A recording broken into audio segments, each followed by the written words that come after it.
YouTube and welcome to lesson 97 of the Microsoft Word tutorial series, and today we're going to look at how to insert index inside of Microsoft Word. So over here I have my thesis project. This is my master's thesis project, and now let's say in the document I want to add in an index. So over here I don't really have an index, so I don't have a way for the readers to know where the words are. So at the end I'm going to create an index, and for that I'm going to press Ctrl Enter, and that will create a space break right here, and I'm going to backspace this out so that it actually goes back the main place, and here is where I want to insert my index. So to insert the index, you simply go to References section, and over here at the top you can select the word which you want to index. So there are a lot of words over here, so I just want to index them one by one.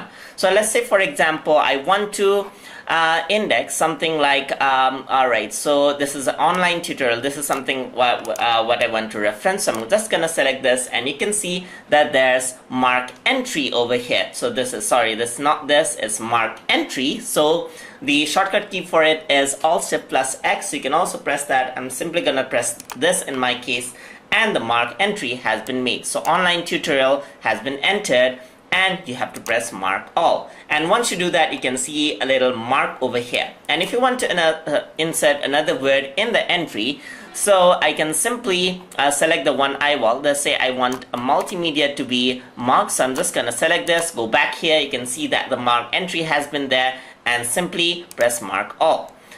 So you can see that now that has been marked as well. So I'm just going to go over to the other word that I want to add. So let's say I'm gonna say tutorial websites, and I'm gonna go back here and mark all. You can also close this alternatively and then go down. Don't worry about the formatting as of now, and then just select everything that you want to mark. So let's say I want to add in digital as a word, so I'm gonna add mark entry and mark all, just like this. So you can go down, select another word over here, video lessons, select this, go back here and mark all. So every lesson is being marked just like that. And now you want to insert the index right there. So you can see that there's insert index. I'm just gonna go back to my last space right here, which I actually created for index.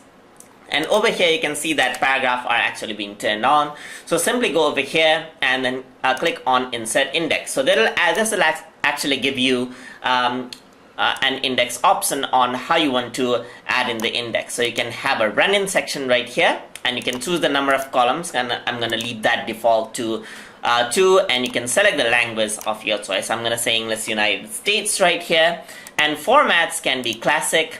As you can see right here, this is a classic format, fancy format. You can have modern format and so forth. So I'm just gonna click on modern and press on OK right here. So it'll actually generate the index for me, and you can see that voila. So you can see that the word digital is being used in these pages, online tutorial on these pages, tutorial websites on these pages, and so forth. And if I want to add something else over here, I can actually go back, and let's say I want to add something else. So I want to add the word, alright, so let's say the term photography. Alright, so I'm gonna select this out. I'm gonna go into mark entry and then mark all. So once you do that, you see that I've marked the photography to a word right there. Let me go out to the bottom right here, and then you can see that there's no word. So you can simply go over here, and then I'm gonna right click on it, and you can see an option called update field. So simply click on that, and the photography word, the online tutorial and photography is inserted just like that. So this actually changed the size, as you can see. And talking about the paragraph signs right here, simply go to home and click on this paragraph icon, and you see that the formatting has been removed, and this turns back into a normal document. So that is how you insert index inside of Microsoft Word. Hope you guys learned something as always, and as always, please like, comment, share, and subscribe.